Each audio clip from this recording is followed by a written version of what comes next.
Dans le cadre de l'organisation de la commémoration du 64e anniversaire de l'indépendance de la République démocratique du Congo, Son Excellence Émile Ngoï Kasongo, ambassadeur de la République démocratique du Congo en France, Monaco et Andorre, a rencontré la communauté congolaise de France pour préparer le programme des activités du 30 juin 2024 à l'ambassade.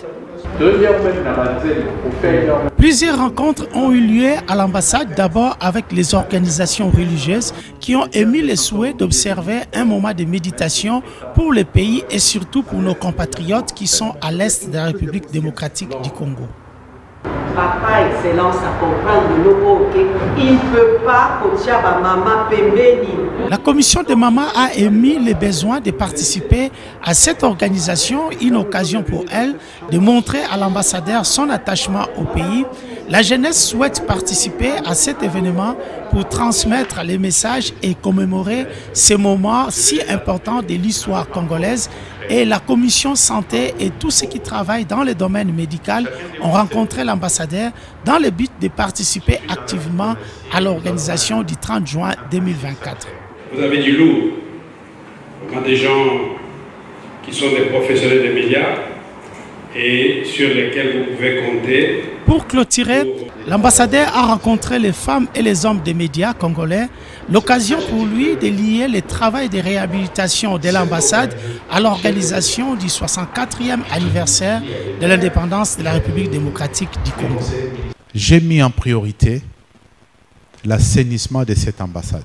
J'ai sollicité le président de la République pour qu'il nous apporte les soutiens nécessaires pour que ce travail soit fait, bien sûr, avec les soutiens de ma tutelle, le ministère des Affaires étrangères. Nous allons célébrer le 30 juin ici pour faire passer les messages. Nous allons célébrer le 30 juin ici pour montrer la résilience. Notre résilience du peuple congolais, jamais abattu. Nous devons montrer que nous sommes solidaires. C'est sous le signe de la solidarité et de cette résilience que nous allons ici commémorer. Je n'ai pas voulu qu'on aille dans un hôtel, dans une salle. Na lobaki na case na biso oyo Maison Congo. Na munene na ona mukenango nde mwana Congo yusuto akoya awa pona ko célébrer. Frenzy aura. Ce moment a permis à la presse congolaise de poser plusieurs questions concernant l'organisation de la commémoration de l'indépendance. À la question du mécénat, Son Excellence trouve justifiée la demande de financement du comité d'organisation aux entreprises qui prospèrent en République démocratique du Congo pour participer à la fête nationale comme le font les autres pays.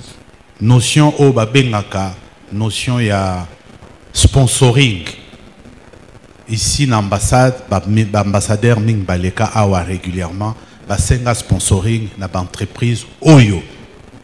Donc, au Beaux-Arts, c'est l'essentiel. Il y a une commission d'organisation qui a travaillé et qui a dit, voilà, chaque année, voilà ce que nous faisons. Et c'est ce qui a été fait. Il n'y a rien d'autre que cela. Il ressort de ces rencontres la volonté de rapprocher la communauté congolaise de France et l'ambassade de la République démocratique du Congo, selon les souhaits du président Félix-Antoine Tshisekedi, mis en œuvre par M. Émile Ngoï Kasongo, ambassadeur. Voilà, merci infiniment. Nous sommes de tout cœur et je suis fier de vous et je l'ai dit du fond du cœur. Et sachez très bien que on a commencé avec les autres et on a terminé avec vous. Et je dois vous dire que vous avez clôturé cette série de rencontres en beauté. Je vous remercie. Merci.